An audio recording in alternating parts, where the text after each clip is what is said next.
สบา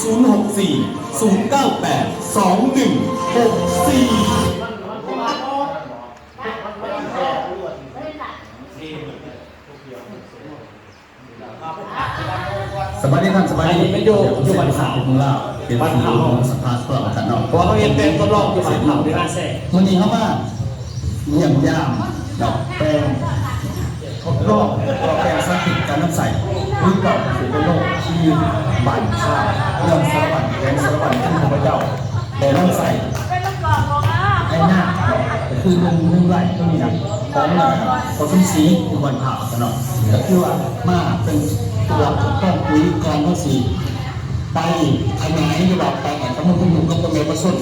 ภายในเมืองสวรรค์เป็นสวรรค์ผสมแม่ปีปีนะเขาเดี๋ยวทางที่นี่มาเป็นบอลเป็นตลอดทั้งนี้ถึงมากอ่ะเรื่องคนวิ่งวิ่งเขาทำวิ่งก่อนวิ่งเด็ดก่อนเนี่ยวิ่งเด็ดก่อนตอนนั้นสายวิ่งเด็ดปีหนึ่งคือกำลังดังนะครับการคือกำลังห่างนะตอนนี้ประดำห่างระดับเพื่อนกันวางวิ่งเป็นต้นกระสอบหนึ่งเพราะว่าให้เพื่อนกระสอบหนึ่งอะไรเป็นไรเพิ่นใส่เนาะเพิ่นดำเนี่ย3 วันเพิ่นใส่เลยเนี่ยเนาะหลังจากแล้วเพิ่นกลับมาใส่ต่ออีกหลังจากที่ว่าดำไปแล้ว14 มื้อกลับมา4 คนส่งฟ้าเขียวลงไปหลังจากอยู่บันขาวอยู่บันขาวอยู่สารวัตรตัวเองเพราะว่าก่อนจะลงเป็นอย่างก่อนใช่เนาะหาข้าวเขาด้วยเพื่อเป็นการรักษาใช่ไหมล่ะเขาจะก็เขาสบายดีเนาะเขาจะซื้อทุ่งไส้พิซซ่าเนาะเป็นเจ้าของบริษัทเป็นเจ้าของโครงการเนาะว่าบริษัทสำนักงานเขาได้เปิดมาได้3 ปีต่ออยู่ที่นครปากซี่แล้วขายปุ๋ยเด็กแรงกับประสานทมิตรเด็กเขาลงขายอยู่ที่ปากซองเปิดตลาดกับของการเกษตรกรรมเนี่ยซะแต่ละเมืองเนาะในวันนี้นั่งโตก่อนเนาะมื้อนี้ก็ถือว่าเป็นมื้อนัดหมายที่ดีเพราะว่าบ้านเฮากับปริประชุมเนาะประชุมกลุ่มเช้าหน้าที่จริงวัตถุประสงค์แต่เป็นแนะนำให้รู้จักผลิตภัณฑ์เฮาแหละว่าเป็นแบบใดใส่จังไดส่วนการตัดสินใจก็แล้วแต่เฮาเนาะเพราะว่าเขาก็ลงทุกวันอยู่แล้วนะประมาณนี้เนาะฉะนั้นคำยังแนะนำบริษัทก่อนเนาะบริษัทรู้สึกว่าบริษัทพลาสโคล่าเข้าออกเขาจะกันเทียบตัวเดียวเราตั้งที่บ้านแก้วสัมพันธ์นครปากซี่แขวงจำปาสักเนาะฉะนั้นวัตถุประสงค์ในการมากกับแม่ไข่ข้าวหมูในการใส่ปุ๋ยใส่ฟุ้นเพราะว่าปุ๋ยเป็นหลายนะที่ท่านรู้แล้วประเทศไทยมีเป็น100,000 กว่ากาเนาะประเทศลาวมีกับมาจากไทยเนาะแต่ว่าที่แน่กับมาจากเวียดแน่จากที่แน่น่ะรวมแล้วกันหลักพันอยู่เด้แต่ว่าส่วนใหญ่เขาจะขายในห้างค้าถ้าเป็นเคมีนี่ลงโฆษณายังสิบ่ได้เนาะต้องลงหันขายอย่างเดียวของเขาจะบ่เป็นเคมีจังซั่นเนาะของเขาจะเป็นอินทรีย์เคมีซึ่งมีทะเบียนฝุ่นอีหยังต่างๆถูกต้องซึ่งถ้าใครข้อมูลเรื่องการใส่ฝุ่นปุ๋ยกับว่าแม่นว่าเคมีเขาใส่จากไหนเคมีคือหลายสูตรแต่การอินทรีย์เคมีใส่จากไหนลงลึกถึงเก่าเกษตรโลกนี่ใส่จากไหนเนาะพอเขากับสิเคยยินแบบเป็นยังดินมันคือดินเข้มดินสมดินเสื่อมดินถอยมันเสื่อมจากไหนนะเข้มจะได้ของบริสีดินแบบ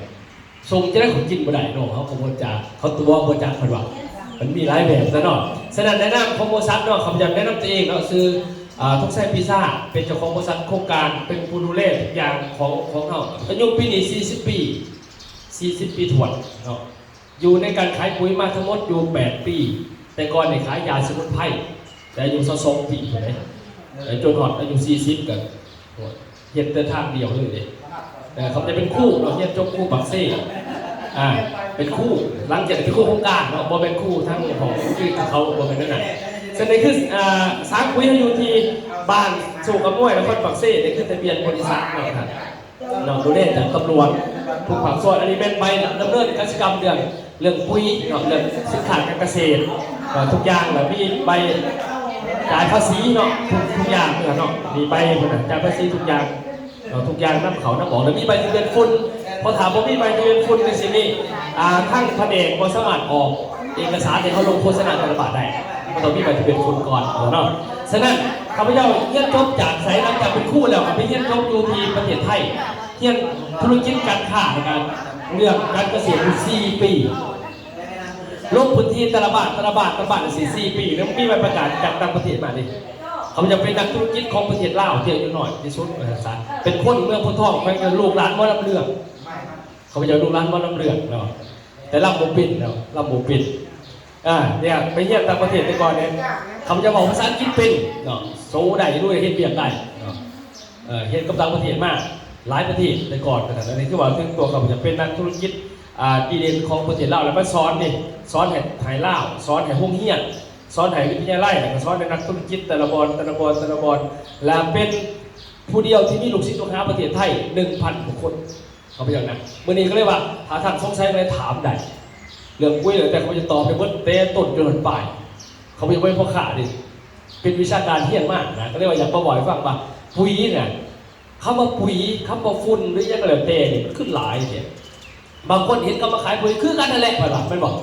คือกันมันไม่ได้คือเลยมันคือเขาขายเดียวเลยเนาะแต่ขนาดรถเนาะพอเนาะรถนั่นนี่นะมันสื่อบอกเดียวกันเลยนะมันจะบอกคือกันเนาะรถปีนี้คนใดรถนี้บางขาดปีหน้าเป็นว่าไม่เดียวกันละมันคือมันเดียวรถมันใหญ่กว่าโทรศัพท์นี่อ่ะเนาะโทรศัพท์มือถือนี่มากมือนี่มาดีเนาะ3 เดือนมากกับโทรศัพท์เป็นการผมแต่ว่ามันดีกว่าเก่าเลยเขาเห็นที่จากไหนเขาเก๋เกิดมาเก๋อันใหม่ดีกว่าเก่าปัจจุบันนี่นวัตกรรมของโลกมันหันทิศบอกว่าเพชรให้หน่อยลงอันไหนหน่อยลงอันนั้นมีราคาสมัยนี้แต่ก่อนนั้นใหญ่จะดีหน่อยลงได้ป่ะโทรศัพท์แต่ก่อนมันใหญ่เนาะหน่อยลงอันนี้หน่อยให้ดีหน่อยนั่นดีเพราะไม่ขนาดหน่อยได้อันเดียวนี่จักโถจักคิดยังไงเพิ่นกันนะคือเราล่วงพันเรื่อยได้อันเดียวคือว่าหย่อลงฉะนั้นยุคปัจจุบันก็ว่ายุคหย่อลงนะเนาะฉะนั้นนี่เขาไปแต่ก่อนเนาะไปบรรยายต่างประเทศ2 มื้อตอน 15,000 บาทคาโตแต่บ่ได้งานทุกมื้อได้ล่ะแล้วแต่งานมันนะแต่สิแหละเขาไปอยู่แต่ก่อนน่ะเขาเรียกอยากขโมยแต่ว่าที่ไปที่มาคือเขามาเปิดบริษัทนี่เหมือนกันเนาะเขาจัดประชุมแต่ละครั้งก็คือโอ้แผนกภาษีลงเนาะเขาดึงแผนกลงมาตัดประชุมเทละ500 คนอยู่ที่นครปักซี่เขาแคมใหญ่เนี่ยครับบัดปัจจุบันนี่ขึ้นมามันหลายปีแล้วนี่มัน3 ปีด้วยกันเขื่อนมาเขาเห็นแต่ถึงต้องถึงใจถึงกฎหมาย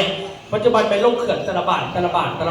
บัดต่อไปมันนี่อาจารย์บ้านเขาใจแล้วสิบ้านเป็นตัวแทนเขาลงเพื่อนมันเสร็จนะมันเป็นเรื่อยๆแต่พี่ใครๆก็ว่าเขาขอเป็นเทละคอนะต่อไปก็ลงเพื่อนนะเพื่อหาตัวแทนไปแต่คือล่าสุดเขาจะประชุมกันอยู่แค่นี้หลายทีนะครับทีมงานหนึ่งก็ไปก็พอแล้วก็ไปแต่ละคนก็ไปดิไปครับตัวท่องเที่ยวฟรีเขามีเที่ยวฟรีบอกเด้อ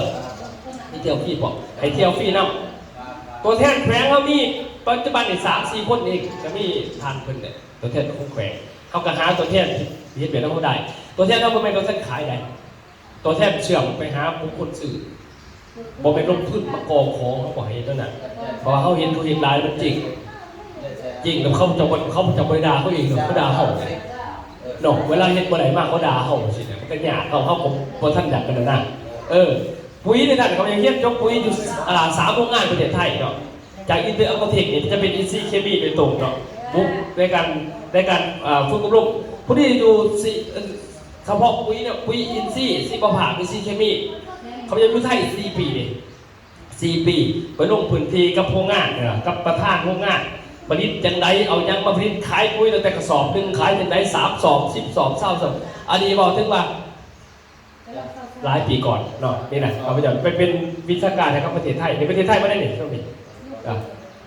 ไปเกดินกดดิให้กับประเทศไทยเป็นคนลาวคนเดียวเนาะที่ว่าพวกงานเขาเอาไปเขาพยายามก็เรียกว่าเฮียนยกมาแล้วก็ได้กลับมาบ้านเฮาเนี่ยไปเฮ็ดเบี้ยแล้วเขาบ่ได้เงินเดือนเขาบ่ให้เขาเพ่เอาตรงๆเลยแหละเขาเคยได้เงินหลายไม่เห็นบ่ได้ก็สู้เปิดบริษัทดีกว่าลงก็ให้มันหลงก็มือเฮาสินะเป็นลูกน้องของบ่ได้บริษัทบอกว่าสิผิดกันไหนพอเขาเข้าใจเขาบอกเข้าใจถึงผิดกันนะเนาะเขาคิดจังนึงลูกคิดต่างกันว่าอยากเฮ็ดอะไรเฮานี่นะเขาอยากเฮ็ดเองนะประมาณน่ะนี่ท่านเนาะลงมาแบบนี้ขายแต่ก่อนนี่นะนึงขายจนเป็นพวง2 พวง10 พวงก็ไปเป็นพวงไปเนาะตอนเขาจะเสียปุ๋ยนี่เจ้าของโรงงานเพิ่นถามว่าเองอยากรวยไหมอยากรวยก็ไปเนาะอยากรวยเนี่ยก็อยากรวยแล้วตอบเขาน่ะเขาบังคับจะรวยให้ผลิตปุ๋ยเคมีขายถ้าเจ้าขายปุ๋ยเคมีจะช่วยเป็นอย่างเขาบอกว่าเคยเห็นคนขายยาบ้าเนี่ยถูกบอกก็ไปถึงจับก่อนบ่มีจับก่อนไปเลยถูกเนาะปุ๋ยเคมีกับยาบ้าคือกันแต่ยาบ้าคนกินมันก็ได้เสพในยาบ้าบ่จะไปจับผู้ติดประมาทที่เสาในทางเนาะพอเนาะเสียพอบ่ได้เสพเลยแต่มันคือกินขาพอมันไม่อยากขาพอตีเมย์เพราะมีเงินมันหาคอบ่ได้มันคือแบบเมย์มีเพราะว่าจะตีก็เลยตายอยู่ซื่อมันจะได้เงินมาซื้อยาบ้าน่ะบ่ได้เสพเหมือนกับปุ๋ยเคมีกับยาบ้าปุ๋ยเคมีคือยาบ้าแต่ยาบ้าดินยาบ้าดินพืชเป็นตัวกินเห็นบอก ทำอิฐนี่สมัย30 กว่าปีหลังนี่ปุ๋ยบ่เคยมีมันมาจะมีปุ๋ยกาโฮกันไถใส่ไปทำอิฐก้นของปุ๋ยเคมีทุกๆ3 ปีมันมี2 ข้อเด้อทุกๆ3 ปีปุ๋ยเคมีเขาต้องได้เปลี่ยนปุ๋ยใส่ถามว่าเปลี่ยนปุ๋ยให้เพิ่มปุ๋ยเป็น2 เท่าถามว่าพอได้เข้าใจเขาจะเปลี่ยนสูตรว่าเป็นยังคือมันคือแต่ก่อนวิธี16 20ก็ใส่ได้ต่อมา46 0ต่อมา16 88ต่อมา18 88ต่อมาหลายๆขึ้นมาต่อมาให้ผสมกันเพราะว่ากฎของปุ๋ยเคมีทุก3 ปีก็ให้เพิ่มจำนวนใส่ครับว่าเพิ่มให้เปลี่ยนที่หัวใส่แต่คนบ้านเฮาบ่มีความรู้เคยใส่ตัวไหนใส่ตัวนั้นมันเลยต้องเพิ่มจาก2เป็น4จาก4เป็น8แต่ก่อนเขาก็เลยว่าปุ๋ยเขาบอกตะกี้ทดสอบเรื่องงามเนาะประมาณ2ก็แม่เรื่องบริบทไหนมาทำงานเขาดีแต่มันผิดตรงที่ว่ากฎของเคมีเป็นระดับด้วยกันฉะนั้นนี่คือบอกต่างประเทศเขาเตือนภัยเขาดั้งจับเลยผู้ขายปุ๋ยบ่มีเอกสารมันจะมีปัญหาบ้านเขาเนาะฉะนั้นของเขาเนี่ยนำเขาทุกตัวถ้าได้ปุ๋ยเก่าเกษตรโน่นอกจากด้านตัวเดียวเนาะเจ้านาทีภาษีกวดสอบทุกกระสอบเลยทราบเสร็จแล้วมาขายหอนซางก็ธรรมดาเนาะฉะนั้นได้นำเก่าเกษตรโน่ก็คือเลขเก่าพระราชทานของประเทศไทยของในหลวงเพิ่นเป็นอาจารย์ทางสำนักงานคือว่าทางโรงงานเนี่ยเพิ่นขอตัวนี้มาให้เฮาก็คือเป็นในนามของเก่าเกษตรโน่ลงสารวัตรแล้วก็มีใบแจ้งการจากแผนกกสิกรรมและป่าไม้เนาะเอกสารทุกตัวในการลงเป็นอาจารย์อันนี้คือเรื่องเล่าของนิติกรรมภาพรวมแล้วเมื่อเขาใจเรื่องปุ๋ยนะครับเขาจะมาฟังเนาะปุ๋ยนี่ที่จริงนะครับปุ๋ยที่บ้านเราบ่มีคำว่าปุ๋ยบ้านเราเอิ้นว่าฝุ่นพอบ้านเราบ่มีคำว่าปุ๋ยเป็นภาษาไทยภาษาลาวเอิ้นว่าฝุ่นแสดงเอกสารทุกตัวบ่มีทะเบียนปุ๋ยมีทะเบียนฝุ่นอันนี้คือสปปลาวเป็นน้ำเอิ้นว่าฝุ่นได้ทะเบียนมันนะเขาบ่ได้ว่ายังก็น้ำพืชเขาบ่ว่าเอิ้นว่าทะเบียนฝุ่นจังซี่นะอันนี้ก็ฝุ่นนั่นแหละครับภาษาลาวฝุ่นเขาเอิ้นว่าปุ๋ยต่างกันคันไทยเอิ้นว่าปุ๋ยนี่คือความต่างแสดงว่าเบิ่งว่ายอดล้างพืชถามว่าพืชมันต้องการกินอีหยัง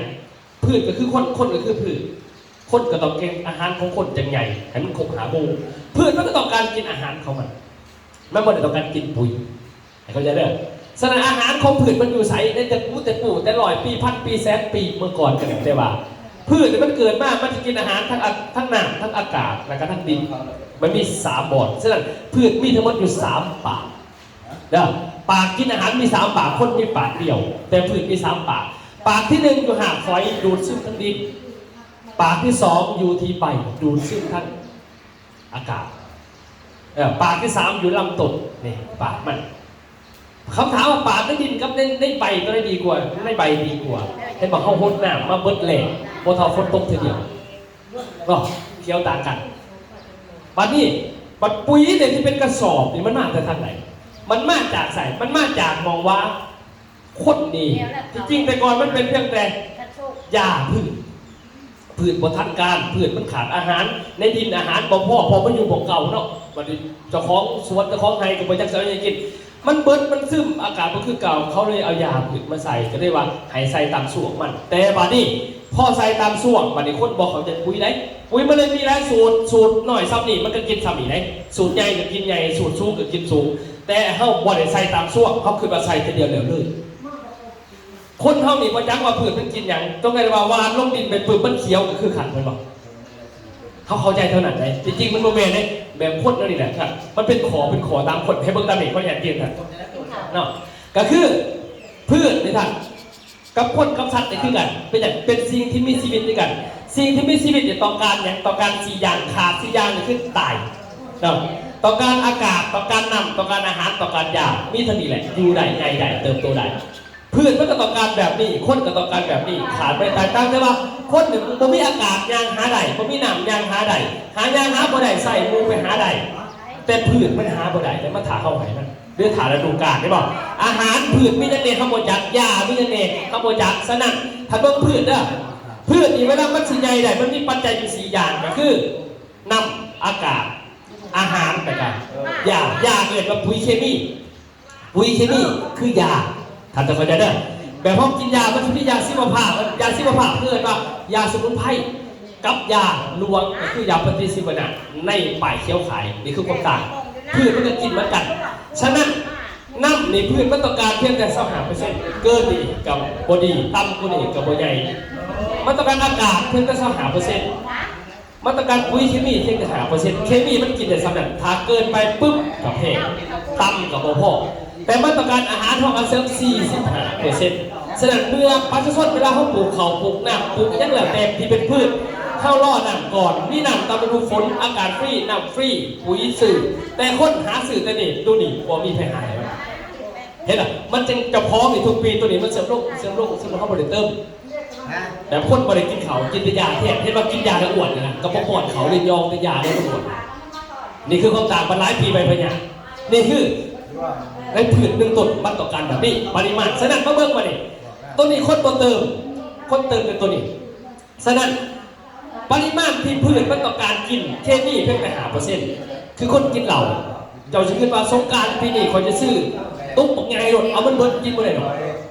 คนต้องกินแต่ซ้ำเมาได้ไหมล่ะกินซ้ำเมาเลือดอะไรไปยังหากแตกพืชกันมันกินได้ซ้ำแต่มันกินเชื่อที่แล้วมันก็หากแตกมาในการหากแตกเพราะมันหากแล้วมันหากขึ้นใบมันก็หามันดินไหนมันหากขึ้นตั้งใบเพราะมันล่นขึ้นตั้งใบปั๊บแล้วนี่คือปัญหาอะไรก็คือให้บอกเคมีมันเกินมันขึ้นตั้งใบเพี้ยมากมันกินเนี่ยเพี้ยมันไม่ได้กินกุ๊กเขียวมันมากินหากของผืนนั่นก็คือเคมีที่มันเกินขึ้นไปพอมันกินในหากมันถ่ายออกทั้งใบนี่แต่อันนี้คือแสดงเขาที่ใส่เป็นกรรมอะไรแต่คอยด้วยกมูก็ตามได้ในบาทคอยบึ้งขาวเขาจะใส่มันใส่ร้ายได้เด้อแต่ผืนกินแต่5%เด้อน่ะหากแตกออกหมดเลยบริยูฉะนั้นแต่ชุดเสียวันนี้เวลามันออกไปนึงถามมันออกดินออกทั้งใบเพี้ยลงถามมันออกดินทั้งดินจุลินทรีย์ตัวนี้มันตายก็เลยอินทรีย์วัตถุในดินมันตายเมื่ออินทรีย์วัตถุดินมันตายปุ๊บเพชรไห้ปีต่อไปเขาต้องเพิ่มปุ๋ยขึ้น2 เท่าฉะนั้นวันนี้เขาใส่ปุ๋ยเบอร์ดีมากเท่าไหร่30 กว่าปีมันเลยเห็นดินมันตายดินมันสมดินมันเข้มดินมันเสื่อมจากตัวนี้ฉะนั้นใครเขาจะว่าพืชมันต้องการ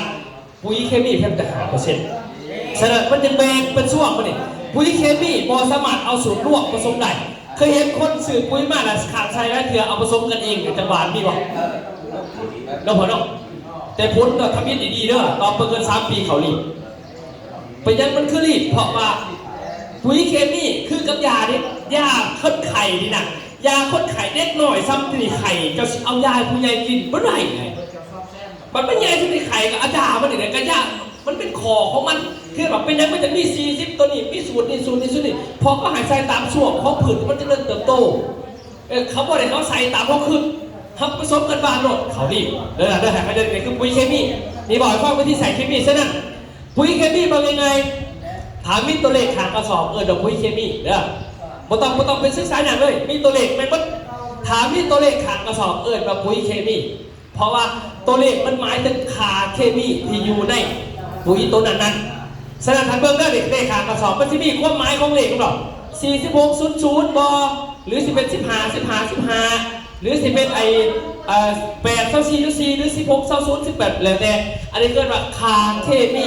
ที่จะเป็นกับพืชที่อยู่ในกระสอบนั้นแล้วก็เบิ่งความหมายของคาเคมีเลขมันมีเลข3 ตัวเนาะเลขข้างหน้าว่าธาตุไนโตรเจนเลขข้างกลางว่าธาตุฟอสฟอรัสเลขข้างท้ายว่าโพแทสเซียมหรือว่ากาลิออมฉะนั้นเลขตัวนี้ให้บอกเลขข้างหน้านี่คันมีเลขข้างหน้าได้หลายว่าให้ใบหลายให้เขียวหลายเลขทั้งกลางร้ายหักให้จับอีนะให้ดอกมันติดความหมายของเลขการกระสอบเลขกระสอบคุยนะถ้าเลขทั้งถ่ายร้ายแม่นให้มาให้พุทธให้ล้นซาให้ควบอุดมสมบูรณ์ฉะนั้นนี่คือความหมายของตัวเลขอยู่ในขางกระสอบคุยทันสิกายยังไม่ต้องสนใจเด้อเพราะกล้าแปลว่าบริษัทแต่ว่าไอ้ตัวสูตรปุ๋ยมันอันเดียวกันมันบ่มีความต่างเพราะว่าโครงงานเขาตีสูตรมาพันกลุ่มวิจัยกันเรียบร้อยแล้วฉะนั้นท่านเบิ้งท่านความหมายของไนโตรเจนให้ใบให้รับให้เขียวเลขข้างกลางให้หักให้ดอกให้ความแข็งแรงเลขทั้งท้ายให้มาให้พ้นให้รสชาติให้ความแข็งแรงฉะนั้นเขาเสียแบบปุ๋ยมาดิสูตรมันมี1620เห็นป่ะเขาใส่กันแต่บางท่านใส่กากระต่ายเนาะว่าไปแต่จริงมันมีสูตรได้คือกันเด้อใบมะกายังไม่ต้องสนใจเอาการกบการเขียนการง่วงกับพวกเดือดมันกระเพาะแต่นี่ตัวนี้อยู่ข้างกันลิ้นเท่ากันเอาให้ดีซะแบบกาแฟอย่างแบบเรานี่แหละสีพอต้มเมย์ต้มเพชรเปิดกระเด็นเนกินเมาบ่เมาแต่ไม่ใช่เขาตกเรียนไปสื่อเขาแบบเหล่ามังคุดเหล่ามะกาติดคือสารวัตรเหล่าเขามังคุดเนาะปีกไก่เนาะไม่ได้เกิดไม่ได้ปีกไก่น้ำปงเนาะมะพร้าวหน้าไส้ปีกไก่น้ำปงเหล่าเขามังคุดลงสารวัตรนั่นก็หมายความว่าความจริงเนี่ยมะพร้าวหน้าใส่มะพร้าวมันอยู่หน้าใส่จริงบริสุทธิ์บริสุทธิ์มาขายเอา ไอ้หนุ่มเอามาดูได้บอกว่ามันเพิ่นเลยดิเป็นเอาไปยังตัวมันกินอยู่หน้าใส่ก็พอว่ากามันดังคือเขาซื้อกากระต่ายดิมันสูตรมันกายังไงถามันเนี่ยแต่ว่าพวกไม้กับคือนี่คือปุ๋ยมันตัวเล็กนี่มันโมเป็นกามันคือกระสอบมันจะซื้อสิถ้าเสือนุ่งอะนะแต่ว่ากามันตีดีเขาจื้อในมวยก็เห็นในหนังก็เห็นแต่ก็เลยจื้อและสิว่าฟังมาดิท่านฉะนั้น16-20ในความหมายของปุ๋ยนี่แมนให้พวกให้ใบให้รับไปเที่ยว 16% ในกระสอบนั้นให้5ให้ดอกก็เพียง 20% และมาพ้นบ่มีศูนย์บ่มีเอาบ่มีนั่นเองฉะนั้นปุ๋ย16-0จึงเป็นปุ๋ยห้องพืชเป็นยังก็ห้องพืช16กับเลข20เลข20สูงกว่าวาดปุ๊บเลข16บ่ทันทำงานเลข20ทำงานก่อนเลขในสูงกว่าเห็นก่อนเขาเลยเอาตัวนี้ให้หามันจับก็เลยว่าตอนไถคนแล้ววานปุ๊บไถคนขาดปุ๊บนะครับว่าห้องผืนศูนย์มันก็เลยใส่ตัวนี้แทน16-0ตัวนี้ยูดินเพิ่งได้14 มื้อเกิน14 มื้อหายหมดเลยตัวนี้อยู่ได้7-8 วันเดือนหายหมดเลยเป็นยังเวลาเขาวัดปุ๋ยเขียวปุ๊บ8 มื้อมันเหลืองขึ้นแม่นบ่มันไปอยู่เลยได้เพราะมันฟื้นได้ในซ้ำนั่นอายุ8 วันเหมือนยาแก้ปวดที่พอกินนี่อยู่ได้8 ชั่วโมงเด้อยาเจ็บหัวที่แม่เมื่อนไปปวดเจ็บหัวไปซื้ออยู่ขาดกับปลายเขียว8 ชั่วโมงเท่านั้นคนมันไม่ได้อยู่โดนไหนมันแบบกินทามีกับคืนอยู่คืนในเช้ายาพอดีมึงแม่คุณอยู่ได้แต่8 ชั่วโมงปุ๋ยเคมีเหมือนกันไนโตรเจนอยู่ได้แต่8 วันจืดแล้วล่ะเนี่ยบัตรตัวนี้อยู่ได้14 มื้อบัตรตัวนี้อยู่ได้2 ปีแล้วเป็นยังของมันคือบอกใครมีเหล็กในร้านจะมาซื้อเพราะว่าต่อเฟื่องกับเป็นถาดนี่ไอ้ที่เขาลงไปก่อนปีกายมันอยู่เขาใส่ปุ๋ยไปก่อนมันยังอยู่ในดินอยู่เขาเลยบอกคอยเติมตัวหลายๆใครบอกเขาหมายหันนะจะเขาไม่ได้แต่เขาเข้าใจยังสิฉะนั้นตัวนี้16-0จะเป็นห้องพื้นต่อมาป่านี้เป็นยังห้องพื้นไปแล้ว14 มื้อผัดปลาไปใส่46-0กากระต่ายสอบที่ฝาก็เพราะว่าจะต้องการเอาตัวนี้มันเล็งตัวนี้ซื่อเล่นไม่อย่างให้มันสักพิษหนักเด็กเขาออกแบบมานั่นมันเป็นเขาใส่ตัดขวาว่าให้เขาว่านะเขาว่าเองให้เข้าใจตัวนี้เนี่ยตัวนี้อยู่ใน8 วันเด้อแต่ถามว่าหน้ามันลดหรืออุณหภูมิพิษแปลกกันเรื่องขึ้นคือเก่าตัวนี้ได้ทันเด้อพอต่อไม่สูตรต่อมาวันนี้เมื่อมันเขามาเดินคือผ้าตั้งคือผ้าหายใจ16-8นี่คือสูตรมันบ่เป็นแยกได้อย่าผสมได้หายใจเป็นช่วงอย่าสิบขี้ขัดหลายเถื่อเท่ไหมเฮ้ยเราพยายามร่วมกันวาดมาเดียวบ่ได้เด้อมันพิษคือคนหนึ่งคนเนี่ยลูกสาวออกมาจะได้กำลังฆ่านี่นะจะได้มันจะกินเบียร์เลยคือว่ามันใหญ่มันเขาว่าเขาขึ้นเองเลยป้าคุณแม่เป็นอย่างนี้นะกินก่อนโดดคุณได้ป่ะกินได้เนาะแต่มันจะ2 ปีเพราะมันเด็กหนุ่มไม่งั้นถ้ามันใหญ่มันก็กินได้กันนะอีน่ากำลังฆ่าเนี่ยกูว่าเนี่ยจังได้มันก็ไข่ยุ่งแบบปีหนาเนี่ยไข่ทุกคนซักยาให้มันก่อนได้ป่ะบ่ได้เรื่องสอบไหนแต่ยาเคมียาลวงคือปุ๋ยเคมีเดียวกันเขาบอกให้ใส่ก่อนหาใส่เป็นช่วงใส่ก่อนมันก็ซักคือคนเมียนแต่ว่าพ้นทำมันเกิน3 ปีจะเบิ่งหรอกปัญหาเดี๋ยวปีจับเด้ออันนี้คือเป็นอย่าง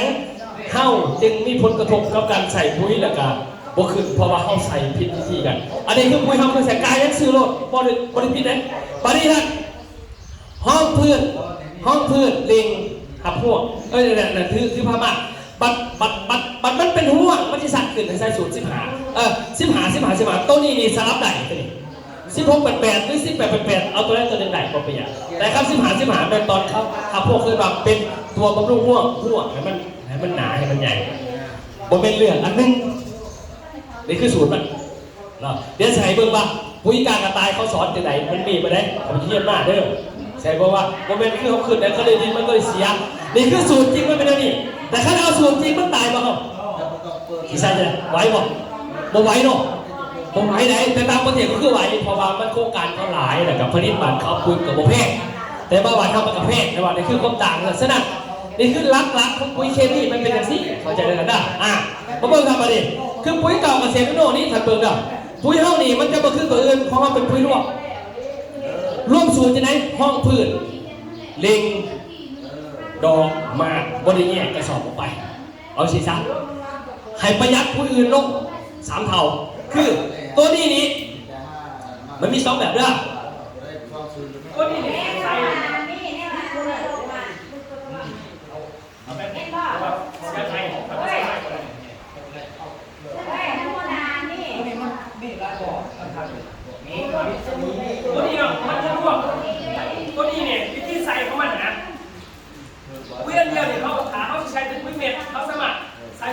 ได้ใส่เองได้ใส่ทำของเป็นใบปันเป็นยังไงปันตัวแบบมันเป็นอาหารบุฟเฟ่ต์แต่ของบุฟเฟ่ต์ทั้งคนเขาบุฟเฟ่ต์เขาเดือดอยู่ในอาหารชิ้นเมื่อนะฉะนั้นเขาจะกินตอนเช้าได้ไปกินตอนเย็นได้แต่ว่าอยู่แง่มันจะไม่ได้แยกออกกันกับปุ้ยแค่นี้มันต้องได้แยกสูตรบางห้องคือมันต้องเป็น16:20เด้อเลขต้อง46:0เด้อสินะเวลามันถือพามา16:88หรือ18:88เด้อเวลามันหมากมันสิสัตว์ให้หมากมันหนักมันห่วงมันดีต้อง15เด้อนะแต่พอบอกอันเดียวนี่มันเป็นเอกว่าเดี๋ยวที่เขาใส่ส่วงเขาจะใส่ส่วงห้องผืนมันกับปั๊บดินเขาจะใส่เปลเล่งมันจะให้เป็นต้นใบใหญ่สินะอยากให้มันขีดอะไรอยากให้ดอกมันจับมันก็จับมันนี่แต่ว่าวันนี้ขยับประหยัดลงวิธีเด้อใส่ปุ๋ยหนามตัวนี้ใส่ห้องผืนอันเดียวใส่ปุ๋ยหนามนี่สมัครเล่งได้ปุ๋ยหนามอันนึงสมัครประหยัดปุ๋ยตื่นลง30 กระสอบนี่คือความต่างอันนึงก็ใส่ได้อยู่8 เฮกตาร์50 ไร่ใส่เพียงแต่20 ซีซีต่อน้ำ20 ลิตรหรือ18 ลิตรเลยปีนึงกันนะเอาไปพวดมันประหยัดตัวเดียวเด็กประหยัดลงเกินว่าพอเขาเป็นนักเรียนปุ๋ยแบบนี้เพราะว่าคันเอาสิ่งตามสูตรของปุ๋ยจริงๆเขาบ่ไหวอย่างไรประชาชนจะสื่อตามสูตรจะดีมันบ่ไหว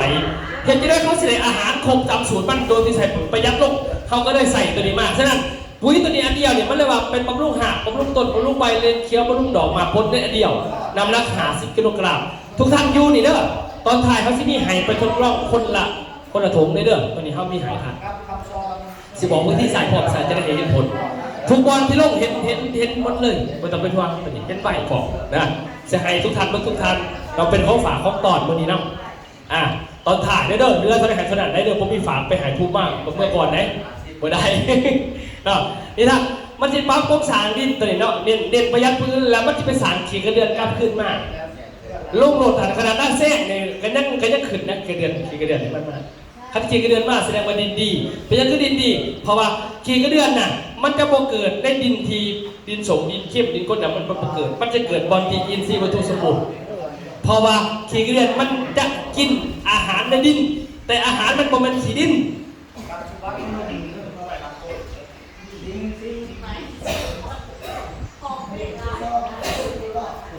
เพลงเด็กเป็นคนแก้มนี่เนาะ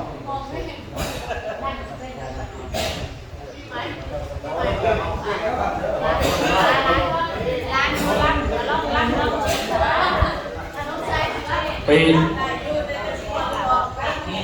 ล่ำบ่ได้แต่เขาเพลงอยู่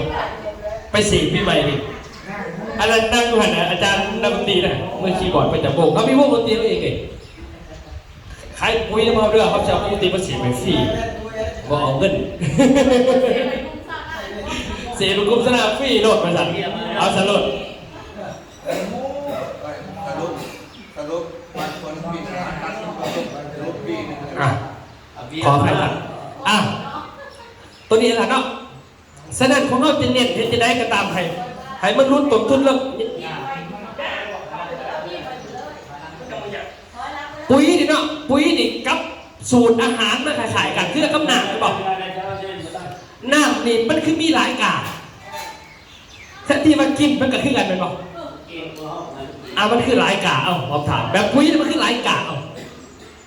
โคบไม้มันจะคือว่ามันคนละบริษัทถ้าชื่อเด้อกาคือบริษัทโรงงานจะไปซื้ออยู่ปักเซ่มากกะได้ห่างเซ่โดนมอเตอร์ดิเขาขายโรงงานแบบนึงบ้านเท่าบ้านนั่นบ้านนี่อยากซื้อโรงงานโรงเดียวมาตรฐานจดทะเบียนของเดียวกันคือแผนกสาธารณสุขน้ำโรงงานเขาเห็นแล้วว่าเป็นเขาไปนั่งเขาซิงน้ำแล้วจะได้กินเลยไม่บอกโรงงานได้มันเห็นหรอพอโรงงานเขาก็คนเขาเนี่ยก็ไปซื้อโรงงานมาอีกมันบอกพ่อก็ซื้อใดได้ซื้อใดมันต่างกับสาธารณสุขก็คือทะเบียนไหนคือเขาแต่ว่ากาหามทำกันได้ของพอนี่นำกาเศรษฐีมันกระดอกเศรษฐีของพอดอกจำปาคันพอกุดดาวเศรษฐีพอดอกเศรษฐีขึ้นพอมีสิทธิ์เจ๊กไม่พอได้เลยเกิดโดนพิษกฎหมายมันได้พิษสูตรเด้อมันพิษกฎหมายคือกาฉะนั้นเขาจะเอาคือปุ๋ยเหมือนกันสูตรเขาอยากเอามาให้จังได้กระไดหมดเลยเดี๋ยวแนะนำเขาจะผลิตปุ๋ยเองนะแต่ว่ากาเนี่ยหามทำถ้าทำมันได้ปรับเขาไหมปรับหลุดได้ฉะนั้นนี่บอกใครสังเกตว่า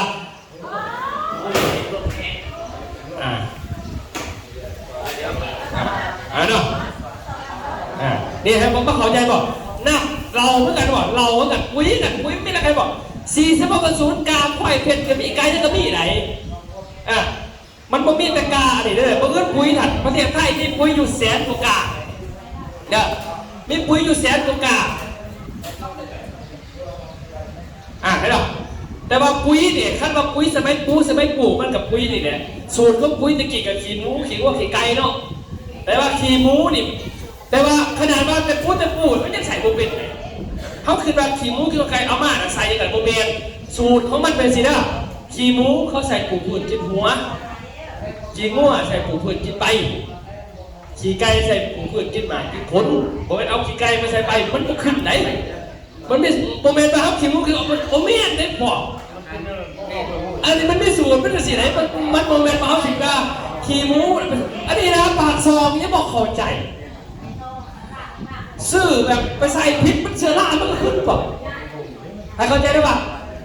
ช่วงพืชนั่นที่เอาหัวหันเอาขี้มูใส่เด้อ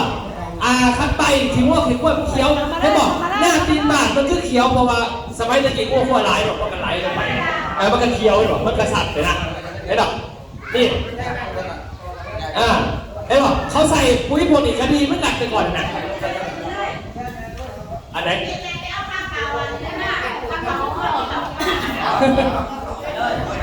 โอ้ยเอาไว้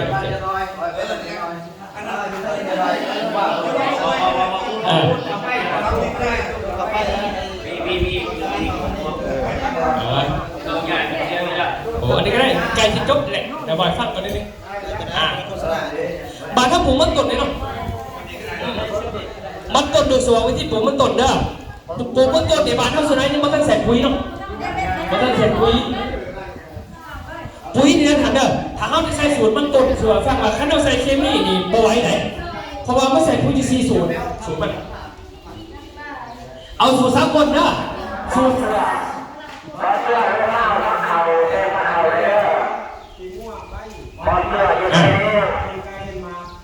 เมนไม่มีสูตรของมันอันนี้พวกที่รู้ว่าคือเป็น3 คนมันเลยเพราะมันรู้เป็นวิชาการแล้วนี่ฟังเราแสดงสมบูรณ์แล้วมันต้นนี่ถ้าสูตรจริงของการกระต่ายนี่มันจะมีสูตรนี่เดี๋ยวมันจะมีสูตร18 46 0 46 0 16 88 0 0 60สูตรปุ๋ยมาใส่มันต้นเป็นตัวนี้แต่ถ้าใส่ตามสูตรมันในบ้านมันบ่ไหวต่างประเทศเขาใส่เบิ้งได้วันนี้นี่คือวิธีปลูกมันต้นทำเบิ้งกันใส่ปุ๋ยกากระต่ายนี่แหละนี่เนี่ยเป็นสูตรของกากระต่ายสอนมาเลยได้โมเมนต์นั่นก็เลยฟังเลย สำปะหลังหัวใหญ่เปอร์เซ็นต์แป้งสูงต้องบำรุงด้วยปุ๋ยตรากระต่ายเตรียมแปลงปลูกเพิ่มอินทรีย์วัตถุในดินแนะนำใช้ปุ๋ยคอกเพื่อให้ดินอุ้มน้ำได้ดีขึ้นใส่ปุ๋ยรองพื้นแนะนำใช้ปุ๋ยตรากระต่ายสูตร15 หรือปุ๋ยตรากระต่ายสูตร16 88เพื่อให้ดินสมบูรณ์จากนั้นจะทำการปรับท่อนพันธุ์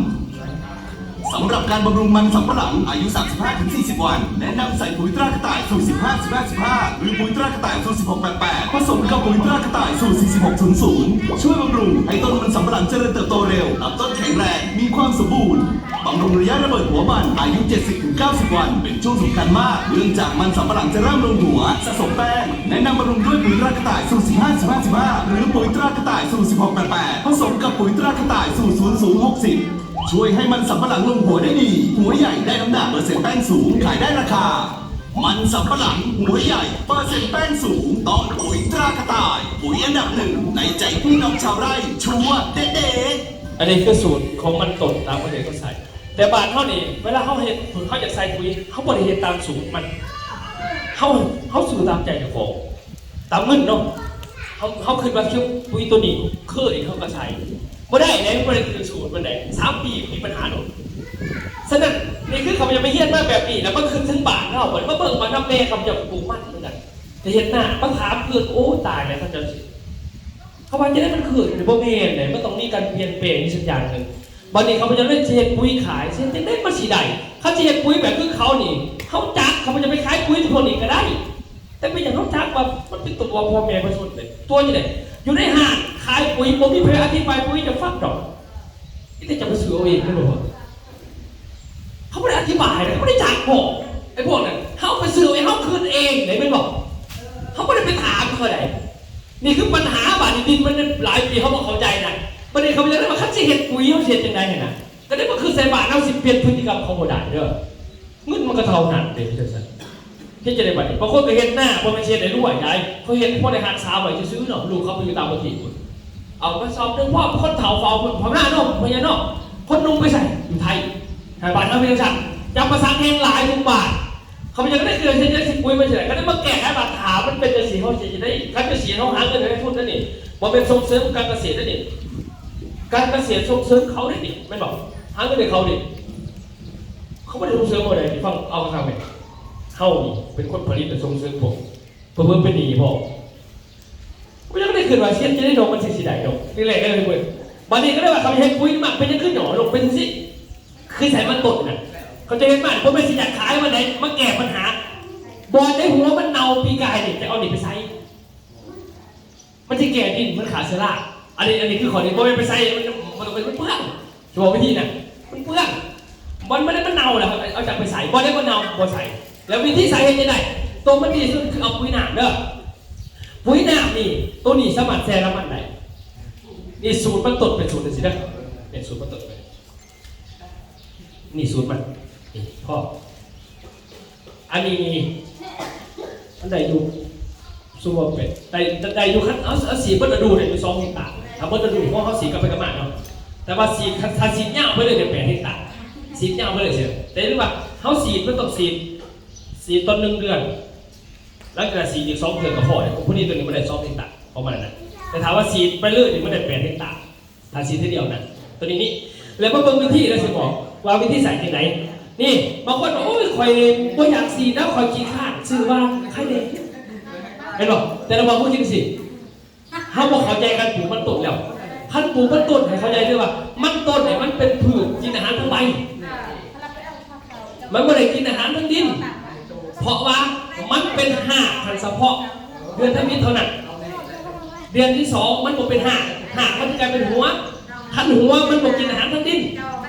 สนามเบอร์ใบมันขอมันกินอาหารตะขอทั้งใบอย่างเดียวเลยสนามมันจะทนต่ออากาศทุกอากาศเพื่อมันจะดูดอาหารจากแสงแดดสนามฐานจะเอาทั้งใบมันสัตว์ไว้กลัวดีกลัวทั้งดินและวันนี้ข้าเจ้าใช้ทั้งดินจะได้การใส่จะได้มันจะกินถึงกดทุกการใส่มันจะไปวานพิมพ์มันจะวานพิมพ์มันสื่อไหนเพราะว่าเขาบริวารลูกหนาปุ้ยเม็ดแทนมันต้องละลายด้วยข้าวบานาบันนี้บานเราเวลาเขาวานเป็นปึ๊บขันลงหน้ามันก็เปื่อยนะหมดเนาะมันถ้าวานคือปุ้ยหนุ่มแต่ใส่เนี่ยมันวานก็โขกเลยมันกระเฮยถิ่นก่อนมันกินแต่ตัวเดียวไหนมันไม่ได้กินเบิร์ดฉะนั้นเป็นที่การใส่ปุ้ยเม็ดเขาต้องขุดออกเนี่ยขุดออกแล้วก็ห้อยแล้วก็ทมขุดออกแล้วห้อยทมมันกิน100%ปุ้ยเม็ดแต่คำถามพาชิดูไปเนี่ยไม่หรอกสู่เขาใส่ตั้ง4เนี่ยนะหาม2 คนย่างเลยบุรีก็บอกกันนะแล้วก็ประหยัดพอนี่คือสูตรด้วยเป็นอย่างสัตว์วิธีใส่มันตกเลยนะมันจะประหยัดลงฉะนั้นเขาก็เลยเห็นแบบนี้มากให้มันถือพฤติกรรมของคนบ้านเฮาอะนะเพราะว่าเขาจะเป็นเวียนเขาคนไทยได้ไม่แต่เขาจะสิเจไปตามสถานการณ์ฉะนั้นนี่บอกไม่ดีตักนี่คืบหนึ่งนี่เศษ30 นาทีเอาไปปลูกเลยบางคนแบบ30ขั้นมาคอย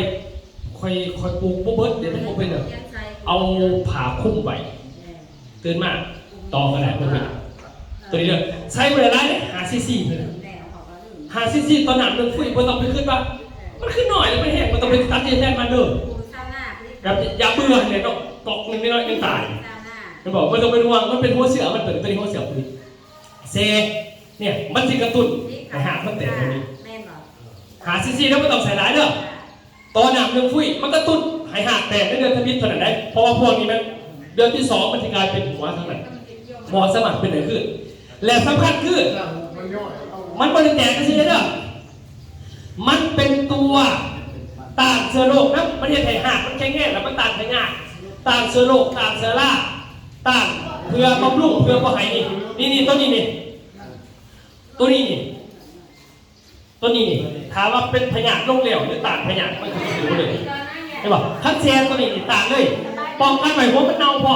บ่ให้เกิดพยาธิตัวนี้เด้อมันงานน่าทันเห็นป่ะนี่คัดซีนไปหลังจากซีนจะได้ป่ะนี่หลังจากที่มันออกใบมากสุดแล้วคือเขาปลูกไปแล้ว1 เดือนใบมันจะออก1 เดือนใบจะออกเขาพ่นแต่ถือดินบอกไปยังเด้อมันหากินเองมันเนี่ยเดี๋ยวมันจะสังเกตแบบนี้ได้วันนี้ มันจะป้องกันไปยุงไปยันได้เลยพวกนี้นะมันจะป้องกันด้วยตรงเองเลยวันนี้เมื่อเบิ่งมาได้รับอย่างเดือนที่2แล้วยังใส่ตัวนี้กับตัวนี้คู่กันในสูตรมันเนี่ยมันเป็นสูตรอะไรตัวนี้มันสูตรเล็งหัวเล็งผลเล็งผลผลิตตัวนี้ได้ซีตัวนี้มาเนี่ยหลังจากเดือนที่2ไปเดือน4ตัวนี้เพราะนั่นแหละเห็นไหมมันจะปรับมันเองคือต่างประเทศเขาลงทุนหลายตัวบานเท่าพวกนั้นขนาดนี้ก็ได้เห็นไหมเขาเห็นบอกเขาใส่ปุ๋ยเคมีบ่ไหวนะเขาจะแบ่งสูตรมันจริงๆแบ่งส่วนนะบอก4 ชั่วโมงก็สูตรผสมนี่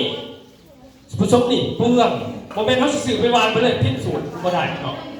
มันได้ที่เคี้ยวสื่อแต่ยังอื่นมีปัญหาอนาคตสุดท้ายมาเสื้อราในดินเกิดเด้อในคือตัวอื่นแต่ตัวนี้มันจะแก่เสื้อราไหนเพราะว่ามันเคยเน่ามันจะแก่ได้ตัวนี้มันจะแก่ได้เด้ออันนี้คือจะบอกไว้ที่สูตรมันประหยัดพอต้องไปใส่แล้วมันพิสูจน์อีกอันนี้คือบอกถึงมันตดได้บอกเขาใส่กันพอพวกนี้มันตดมันจะกินอาหารทั้งใบอย่างเดียวมันจะไม่กินอย่างอื่นทั้งใบทั้งลำทุกท่านทั้งหากกินเดือนทมิตรจีไว้ทั้งเดียวนี่ฮะนี่คือเขาใส่พันธุ์มาเป็นอย่างนี้อันนี้คือว่าเดินมันตกบัดหน้าเข่ามาดิหน้าเข่าในทันเบื้องหน้าขั้นสูตรของปุ๋ยเคมีห้องพื้นเดือด16 เลนเดือด46 เวลามันถือมา16เป็นมันถือผ้ามัดอ่ะหรือ18เวลามันถอดห่วงไง15นี่คือสูตรจริงเอาเบื้องกระต่ายเป็นซ้อนเด้อในคือการกระต่ายเป็นซ้อนใส่ปุ๋ยเปิดเขาใส่ยังสิมันฟังเอาทั้งในดินทรายกับปุ๋ยตรากระต่ายต้นข้าวสมบูรณ์รวงใหญ่ได้ผลผลิตดีมาชัวร์พื้นที่แดนดินทรายจะมีอยู่ทางภาคเหนือและภาคอีสานดินจะมีธาตุอาหารที่ต่ำเพื่อให้ต้นข้าวสมบูรณ์ปุ๋ยตรากระต่ายขอแนะนำดังนี้ครับข้าวระยะแตกกอต้องเร่งบำรุงเพิ่มความสมบูรณ์เพื่อให้ต้นข้าวแตกกอดีแนะนำใส่ปุ๋ยยูเรียตรากระต่ายสูตร4600ผสมกับปุ๋ยตรากระต่ายสูตร16-8หรือปุ๋ยตรากระต่ายสูตร16-88ช่วยให้ต้นข้าวโตไวต้นสมบูรณ์ข้าวจะแตกกอดีข้าวระยะตั้งท้องต้องดูแลอย่างดีเพราะต้นข้าวต้องการการบำรุงเพื่อผสมเกสรได้ดีเมล็ดข้าวเต็มท้องเลือกใช้ปุ๋ยตรากระต่ายสูตร16-8หรือปุ๋ยตรากระต่ายสูตร16-88บำรุงให้ใบเขียวทนเขียวนานต้นแข็งแรงข้าวระยะออกดอกรับรวงเน้นบำรุงเพิ่มน้ำหนักให้เมล็ดเต่งได้รวงใหญ่แนะนำใส่ปุ๋ยตรากระต่ายสูตร15-15-15กระต่ายดำเพื่อบำรุงเมล็ดข้าวในช่วงสร้างน้ำหนองสร้างแป้งให้ข้าวรวงใหญ่เมล็ดสวยปลูกข้าวในดินทรายต้นข้าวสมบูรณ์รวงใหญ่ได้ปริมาณข้าวเยอะต้องปุ๋ยตรากระต่ายปุ๋ยอันดับ1ในใจชัวร์เด๊ะนี่คือสูตรมันบานเท่าใส่ยังสิวะบอดอกผมเป็นสีดอกเขาเป็นใส่ด้วยฉะนั้นเขาจะใช้ตามเข้าว่านี่คือสูตรมันเป็นสีอะไรคือสูตรหน้าเขาฉะนั้นการใส่บานเขาใส่ฤดูนึงใส่3 เทือเขาจะใส่ช่วงแต่กอตัดทองทับห่วงแต่บานเท่ากับสูตร3 เทือเป็นห้องพื้นแต่กอตัดทองตัวนี้เขาใส่แต่เอาพวกจริงมันเอาโมเมนต์บางคนใส่ห้องพื้นกับเล็งจบเนาะอันนี้คือถนัดบางท่านไม่ได้เป็นคือเขาอีกหรอกแน่นั่นแค่คือกับคนเหรอคือเขาใส่ตามเขาเองนี่แหละลูกไปศึกษาตัวนี้มาเพราะว่าเขามาเปลี่ยนพฤติกรรมมาเห็นอย่างนี้แหละเขาได้ผสมมาเจ้าเรียบร้อยนะเพื่อนเจ้าเรียบนะให้มันถือสูตรมันกับจะไปเห็นเองมันถือสูตรต่างกันนะเข้าใจเด้ออันนี้คือเขาผสมลูกคิดตัวนี้ขึ้นมาจากเขาก็เป็นลูกข้าวหน้าคณะเสียปุ้ยเด็กเห็นหน้าการกระต่ายนะฉันปุ้ยตัวนี้ขั้นตามปกติเขาเตรียมไป4 สูตรเด้อพอพืชมันต้องกินหรือ4 สูตรได้บอกแต่บ้านเขาใส่ปุ๋ยหลายแต่บางดินไหมมุนนี่บ้านเขาจะดีกูดีอยู่บ้านเขาใส่กัน2 อันเนี่ย16 กระสุนนี่จะผู้แห้งแหละบ้านไหนเนี่ยทุก3 ปีเขาให้เปลี่ยนปุ๋ยขั้นต้องเปลี่ยนให้เพิ่มบ้านเขาเลือกเพิ่มเฮ็ดให้บ้านเขาเน้นเคี้ยวกับลมมันบอกลมบ้านนี้ลมแล้วก็บางอันจะเคี้ยวแล้วก็มาเคี้ยวเขาแล้วก็เพี้ยมากเพี้ยมันบ่ได้มากินข้าวเขียวเดี๋ยวเพี้ยมันมากินสารไนเตรตหรือว่ายูเรียที่กินได้ไปเขาฉะนั้นถาเขาใส่ยูเรียหลายสมัยก่อนก็ไม่มีเพี้ยหรอกมันมีตอนไหนอ่ะมันมีตอนเราใส่ปุ๋ยสับมา30 กว่าปีไหนมีทุกหน้าบอกแต่ก็ไม่มีวันหรอกมันจะไม่มีเถื่อเขามันไม่ได้มีเลยมันคำถามว่ามันมากินอย่างไอ้พวกเพี้ยมันบ่ได้มากินข้าวเขียวเด้อเพราะว่าเขามันเคี้ยวแต่พุทธกูแล้วมันยังบ่ได้กินกอไผ่อยู่ข้างหน้าไม่ได้บ่กินมันก็เคี้ยวเหมือนกันแต่มันคือมากินพวกเขามันทำไมเพราะว่าเพี้ยร่างกายนี่มันมาดูดอาหารที่เป็นเคมีที่ว่าพืชมันถ่ายออกมาฉะนั้นอันนั้นที่มีเคมีหลายขนาดก็ตามเพี้ยขึ้นมาพอมันมากมันมากินนี่มันกินมันก็ขี่ใส่เงี้ยวใส่พอขี่ใส่เงี้ยวใส่พิษพ้นขี่ของเงี้ยวมันเรียกไงฉะนั้นข้างหลังมันจึงว่าให้พยายามลดปุ๋ยยูเรียลงในตัวเจ็ดปุ๋ยลงลดปุ๋ยลงมันจะบอกนั่นแต่ว่าพอแม่นว่าให้ทิ้งไม่ได้เพราะว่าต้นมันเป็นอาหารของผืนอาหารมันเป็นให้ทิมไม่ได้คือเราเนี่ยนะเราก็เป็นยากันหรอกเรานี่คัดผสมกับยาสมุนไพรดูด เคยว่าใส่มันเป็นบ่เป็นมันบ่ดีนะมันดีก็มันแต่ใส่ยาขี้ดินคนกินแต่ตายเนาะแต่ว่าเอาเพียบคือขายใส่นั้นมันอาจแสดงว่ากินซ้ำเป็นยาไอ้หมอนกูฝาดกำนึงเนาะมันก็ตายไอ้พี่เลยนะยาโฟนิดอนเนาะโฟนิดอนโอ้ยมันอันตรายเอาจะมาขายคือมาพาคันเศร้าขายก็แสดงว่ามีแนวดีไหนเนาะคือการอันนี้มันกันไม่มีแนวดีไหนแต่ใส่มันตื่นก็ไปใส่จนแบบติดไปเรื่อยอันนั้นในวันนี้แหละครับเนาะแสดงตัวนี้นี่เนาะเขาจะว่าใส่ตามขันตามตอนถ้าใส่ดิพญามันจะมาลงเด้อพวกนี้มันจะแก่ว่าให้มันลงได้มันจะลดอาหารพวกนี้ได้เนาะนะพวกนี้อาหารทั้งมันมีปัญหาเข่าพวกคนอันนี้คือเรื่องเล่าของมันประมาณนี้เนาะแสดงมาเบิ่งปุ๋ยตัวนี้เนาะมาเบิ่งคือกันความเปื่อยของมันจะเปื่อยตัวนี้นะมันจะเปื่อยไว้ถึงน้ำแต่เปื่อยไม่ได้หานาทีเนี่ยมันเป็นนาโนเนี่ยลองเอาหนามมาใส่เล็กอะไรตัวนี้นะครับลองใส่เพื่อนเอาหนามมาใส่แล้วก็ยูตัวนี้ใส่เพื่อนเอาหนามดื้อเพื่อนนี่แหละใส่แล้วก็ถอดไปเพื่อนเบิ้งตัวนี้ถอดเพื่อนเบิ้งตัวนี้นี่วันนี้เนาะคืออย่างคุยหนามนี้มันเป็นตัวหลังตัวนี้เป็นหัวเสือตัวนี้สีเขียวนี่คุยเล็งกอใหญ่ตุดใหญ่ยังไงตัวนี้เนาะตัวเลยบัดตัวนี้นี่มันจะเป็นตัวต่างพญาคู่กับตัวได้กระยำคู่กับตัวนี้ออกฤทธิ์เพิ่มคู่กับตัวนี้ออกฤทธิ์เพิ่มมันเป็นตัวต่างพญาตัวเดียวต่างพญาเพิ่มอาหารต่างๆเพิ่มมันตัวฟ้าแดงตัวนี้เป็นส่วนที่มีตัวขั้นเข่ากับเป็นห่วงใหญ่หมากหนาเป็นกุเล็กตัวนี้หัวเสือช่วงนี้บอกให้ไปเซงเนาะแล้วมันมาได้ตัวนี้เซงมันนะครับตัวนี้นี่แทนเลยมั้งตัวยังคือทางเขาตัวยังคือตัวเขียวเขาบอกมาได้เอาตัวนี้แทนแต่ว่ามันสมัครแทนถ้ามันเพิ่มมันเป็นหัวเสือของปุ๋ยเม็ดไปเห็นจากหัวเสือตัวนี้กันมันตัวนี้นี่เป็นยังไงตัวนี้นี่เป็นตัว3อันร่วมกันประหยัดลงอีกใช่ไหมบางคนประหยัดซื้อในอันเดียวประหยัดเอาหยองเป็นตัวนี้แต่ว่าตัวนี้เป็นหัวเสือรักไงล่ะนี่คือเขาลงผ่านมาเห็นไหมกันนี่เขาแก่เด้อเขาแก่ผ่านมาเมื่อไหร่เขาใส่พักอุ้ยหนักมันจะใบอยู่ในนี่เด้อเดี๋ยวเอาให้เพื่อนคบเปื่อยนี่พักสู้ปักซองให้บอกเขาลงไปพักสู้ปักซองพอลงเสียแต่ลงคู่มือเลยนะเดี๋ยวลุยปักซองกันปักซองปักทัวหมักแตงเป็นเพื่อนนี่หลายก่อนนี่หลายครั้งนี่ในบักเขือเขาอะไรที่เป็นดอกไม่ใช่ดอกมันหล่นเนี่ยตัวเคี้ยวตัวหน่อยๆเพราะเสือตัวนี้มันจะจับดอกไว้ซึ่งนี่นะบักเขือเนี่ยมาโรคบักหน้าตัวนี้ไม่จะใส่ตัวเคี้ยวเดี๋ยวตัวหลักเดี๋ยวให้นั่นเบิ้งปุ้ยเลยกันเดี๋ยวเบิ้งจุ่มเลยป้าใบหาหน้าที่ว่าต้องคดกันไหนเบิ้งเลยมันเปื่อยแหวกคือหนักมันซึมลงหางหมดบักพริกไปเนี่ยตามเนี่ยวันนี้เขาใส่ถ่ายไปลองเบิ้งก็บักพริกบักเขือเด้อใส่ไปลองเบิ้งตัวนี้ให้บอกต้องเขาทดลองต่างๆถึงมันจะไหวดีเลยนี่ข้าวโพดก็ได้ในทุกพืชตัวนั้นแหละเมื่อนี้ที่หลวงพ่อมาผลผลิตต่างๆเลย แล้วใส่เบิ้งเขาพยายามไปแก้ปัญหาวังหน้าปีวังแล้วเด้ออันนี้มันให้แปลงตัวนอกอยู่ที่เมืองบ้าปีแขวงสารวัตรอันนี้มันอยู่ที่บ้านมันมี3 บาทอันนี้บ้านชุติเด้อนี่เขาเรื่องเลยนะนี่เนี่ยบ้านชุติไปพ่นเนี่ยเอาจะได้ไปแก้ที่บ้านชุติไอ้บ่เนี่ยอาจารย์ก็บอกคลิปมาเลยนี่ถ้าเบิ้งที่บ้านชุติเด้อนี่บ้านชุตินี่เขาเรื่องกันนะเขาเรื่องเอาตัวนี้ไปแก้เด้อนี่เด้อตัวนี้ไปแก้เราเบิ้งครับเบิ้งตัวนี้ครับตัวนี้มีเบิ้งใหม่ก่อนบางช่วงที่เรียกว่าปีหน้าปีวันที่การ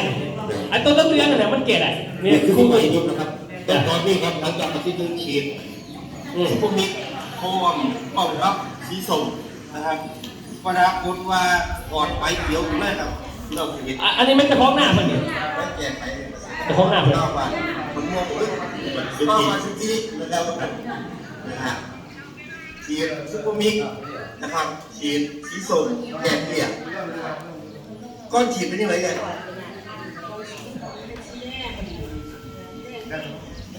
เหลืองที่จะเข้าที่ทองไหมวะ หลังจากฉีดไปอาทิตย์หนึ่งเนาะผมลงมือมาฉีดเองปรากฏว่าเปลี่ยนมั้งเปลี่ยนมีขอดยอดออกมาเนาะขอดยอดออกมาไปที่เป็นเปลี่ยนยุบลง อันนี้บัตรชุดทีเด้ออันนี้มันบัตรสภาพบัตรสภาพนี่เป็นทางเลขาบัตรเป็นต่างเอาลงเป็นแปลงทดลองบ่ได้เฮ้ยมันปี2ปีเลยบ่แม่นหน่อยเนี่ยปีนี้ต้นเดือนหน้าเนี่ยก็ลงอีกนี่ลงอีกกันลงกันนั่นเมื่อปีเมื่อนี่อันนี้มันบัตรเหล้าอันนี้ท่านเลขานี่ลงบัตรเหล้า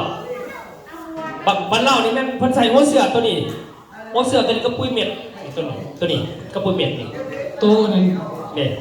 เป็นทดลองที่ลงหันเงินเจ้าบอกโอ้เอาเงินมาบอกให้พี่น้องไปฟังเพิ่งได้สิไป ตัวนี้กับปุ้ยเม็ด เป็น บัตรเหล้า เป็นทดลองคือบัตรเหล่าเนาะบัตรเหล่าเมื่อว่าปี บัตรเหล้า เป็นจะเอาตัวนี้ไปทดลองกับหน้าเขา จากนี้เราพาไปทางการเนี่ยนะทางใส่ที่ทางย่านี่เนาะย่านี่ถามเราจะไม่ใส่เลยเนาะเห็นคนต้นเขามาง่าเคี้ยวดีเนาะ ตัวนี้เป็นหรอ แมนตัวนี้เด้อตัวนี้ทางพระเจ้าลองมือแล้ว เป็นบัตรเหล้า วันนี้ก็ว่า สวรรค์เขียนต่างๆอะไรเนี่ยอัตตปืออันนี้สารวัตรเนาะสารวัตรเนาะกันเรื่องมากต่อมาจะเป็นแปลงทดลองหน้าเส้นอยู่บ้านเผานี่บ้านเผาเด้อ14มื้อต่อมาแล้วนี่อันนี้บ้านเผาด้วยนี่เนี่ยบักกะไลบ้านเผาเด็กแม่นี่บักกะไลนี่ใช้ได้35 วันเลยบ่35 วันนี่เลยขนาดนี้น้ำนี่บักใหญ่เลยอันนี้บ้านเผาเองนะบ้านเผาทั้งสารวัตรนี่แปลงทดลองมาเป็นทีมงานนำไปลุยกันไปเบิ่งเนี่ยอันนี้เรื่องให้เบิ่งตามนี่อันนี้คือไปนำกอในเรื่องต่างๆนี่อยู่บ้านเผานี่นะเป็นทีมงานนำเบิ่งอันนี้คือตัวนี้เอาบอกราคาให้ฟังมาดิเด้อสุดท้ายอะไร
ผลตอบรับอันนี้คือแปลงที่ว่าพอเริ่มต้องมีกับมือ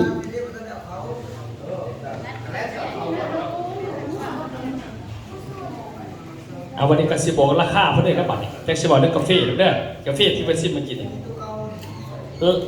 ราคาตัวนี้เนาะราคานี่เขาขายหันถ่ายอยู่ในห้างเขาขายหันกระสอบละ700,000ปัจจัยตัวแทนเขาขายโดยเฉพาะตัวแทน680,000เขามาขายเองกันเสียหาย650,000 กีบ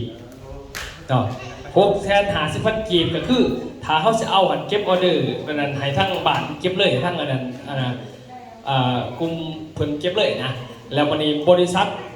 เอาของมาส่งหรือจะเอาเงินไปมีแต่เขาสิลกแบบไรกันแล้วแต่ตอนนี้เขาให้นั่น650,000แต่พันว่าซื้อสลัดทางหัวหน้าเพิ่นให้พิเศษเพิ่นจะสิซื้อครบ10แถมให้อีกนึงแถมไป2กันสินะเขาให้ไป4ก่อนแต่ว่าได้ราคาตัวนั้นมีแต่ว่าเขาเบิ่งไว้แล้วชวนปุ๋ยน้ำนี้เนาะปุ๋ยน้ำนี่แบบ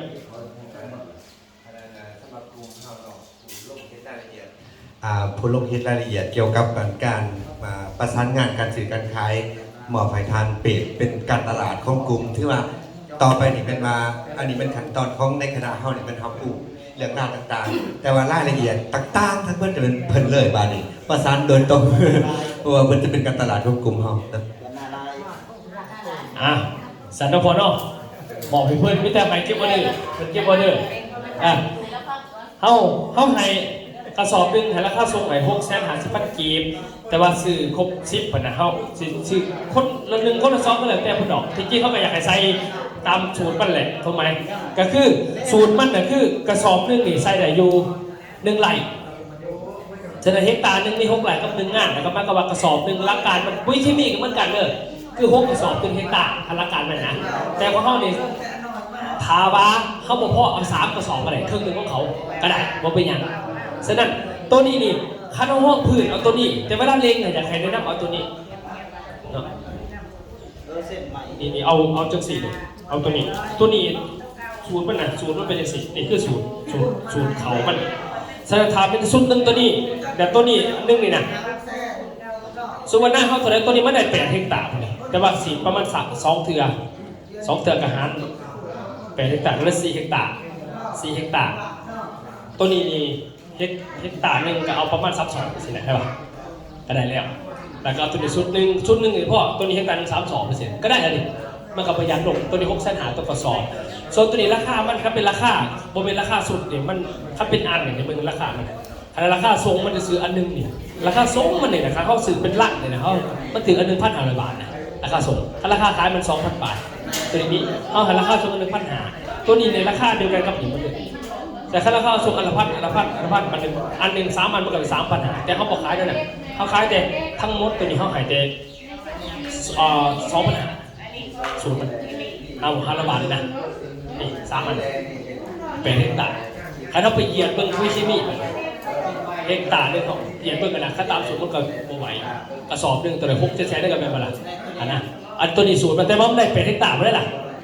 มีแต่เขาซื้อโตกับตุ๊กมันหนักกับตัวเองราคามัน400,000ก็มีคือบักเซ่เฮ็ด400,000ไปก็มีดูหาร400,000 500,000เอากระซื้อใส่เลยตลอดนะก็ยังดีอันนี้คือสูตรมันอันนี้แต่ถามเขาจะเอาแบบนี้อันเดียวนี่เขาจะเอาคำมั่นเนาะแนะนำเขาจะปลูกมั่นแบบประหยัดอันนึงนี่เขาขายราคาพิเศษจาก1,500เนี่ยตัวนี้เนาะซื้อ1,500ก็ยามาเขาแถมตัวนี้ให้เขาอันนึงตัวนี้ส่งปูเรื่องส่งยักษ์ให้ปลูกมันเราคันปลูกมันเอาตัวนี้ครับปลูกมันนี่ปลูกมันปลูกเขาในมันเลยแต่เขาแบบประหยัดนะอันนี้ให้พิเศษเขาขายตัวนี้แถมตัวนี้จากราคาขายมันพอเบิ่งราคาไหนเดือนตัวนี้2,000ตัวเลย2,725 บาทราคาแต่เราขายแต่1,500ราคาส่งแต่วันนี้แถมอีกตัวนี้เป็นพิเศษให้ตัวนี้ได้เลยประมาณนั้นครับในราคาตัวนี้พิเศษส่วนตัวนี้นี่6,500เลยราคาส่งอันนี้คือปุ๋ยเนาะเขาสามารถเก็บได้เก็บกับพันของเป็ดเนาะพันไปตัวนั้นเลยอ่ะเบอร์กาแฟเป็นตัวของกินเจ้ากาแฟรสชาติดีอยู่บ่เสร็จเรากาแฟพันเด้อกาแฟตัวนี้นี่เอาจริงๆซะก็คือโดยเดิมที่แล้วเขาพเจ้าเป็นคนขายสมุนไพรมาก่อนสมัครให้ปุ๋ยเราไปเฮ็ดจีนได้4 เดือนตัวนี้นี่แม่พวกนี้แม่เขาเด่นไปทางไหนแต่ก่อนมันเป็นยานะยาปวดเพศแล้วก็ข้าสิขายมันก็เอาคาถาซุปลงน้ำมันซาทาซุปมันไปคัดกับยางหลวงได้ขนาดหัวมันก็ได้ดีมันไปบนย่าเอานะซะถ้าสั่งเขาก็ให้เขาให้ไปเที่ยวขายนะเขาให้คนที่เป็นไปเที่ยวขายเขาบอกให้ไปขายอย่างเป็นพิษประเด็นเราก็เลยไปแก้ให้มันเป็นกาแฟเพราะว่าคนเขาจะว่ากาแฟอีกให้กับขายได้มันในกาแฟมันเป็นกาแฟซื้อๆมันน้ำตาลบะหมี่เด้อ0%เด้อตัวนี้เป็นกาแฟอันดับแรกเลยถ้าคนนมคนกินเหล้ากินเบียร์พอเขาเมาเหล้าเมาเบียร์มากนี่นะผ่าน5 นาทีต้มน้ำกิน10 นาทีช่วงเด้อตัวนี้เด้ออันนี้กำลังตีหน่อยช่วง100 คนก็เป็น100 คนช่วงนะตัวนี้เด้อช่วงแหละเขาเลยฉะนั้นช่วงมันจะขับออกจากเนื้อเกิดขับพิษเราออกจากเนื้อตัวนี้ซอยได้เด้ออันที่2มาแมนผู้ได้เจ็บปวดขาเดียวเจ็บปวดคือเราปุ๊บนอนก็ค่อยรับระบบสินิสินะตัวนี้ระบบประสาทเอาเนี่ยตัวนี้ซอยได้เนาะและต่อมาแมนระบบสายตาระบบสายตาแสบตาคันตามัวตาเนี่ยตัวนี้มันจะซอยได้มันบำรุงสายตาเพราะมันมียาจีนดูแลเรื่องตาเนาะมันเป็นกาแฟนะครับกาแฟซื้อเขาซื้อในตลาดดีกว่าไปซื้ออันนี้นี่เขาขายราคาขายมันจริงๆเห็นเด้ออยู่ที่350 บาทมันก็ถือว่าราคามันนี้มันก็200,000กว่ากี่ผู้ใดตัวนี้แต่ว่าราคาลูกทรงเขา1,600,000ตัวนี้ลูกค้าก็1,600,000แต่ว่าลูกค้าเปิดตลาดลูกค้าให้เป็น1,400,000จะเรื่อง1,400,000ให้ได้ใส่คนเดียวตามกันเพิ่มเติมคนเองสินะตัวนี้นะ1,400,000คันซื้อร่วมกัน10 ถุงแถมไป1 ไอ้ทหารอะไรครับร่วมกันเป็นคนหนึ่งสื่อเด้คนหนึ่งเครื่องสั่นแล้วแต่แทบไม่ยืดอันนี้พิเศษหายตัวนี้เด้อตัวนี้แสบตาพวกตาคันตาเจ็บพวกขังเดียวนอนบ่ค่อยรับบ่สนิทตัวนี้หรือว่ากินเบียร์แล้วมีคนนั้นกินเบียร์กินเหล้าเราเมามากปวดหัวขังเดียวจะกินโลด10 นาทีสวงหวังแล้วก็ทับพิษจากตับของตัวนี้ซอยได้นอนรับยากไปกินได้เด้อมันเป็นกาแฟในตลาดกาแฟในตลาดเนี่ยมันไม่มีคาเฟอีนแล้วเขาเห็นเจ็บปวดรับยากตัวนี้แก้อาการนอนบ่หลับประมาณนี้เนาะตัวนี้ให้140,000เด้อ10 แถม 1ตัวนี้เด้อรายละเอียดต่างๆกับตั้งให้ฮอร์โมนแล้วก็ตั้งให้ทีมงานเราดีแนะนำกระทันเพิ่มเติมกันแล้วกันเนาะเขาบรรยากาศมีแต่สรุปจบซ้ำนี่เนาะเขากลับมาสบายดีทุกท่าน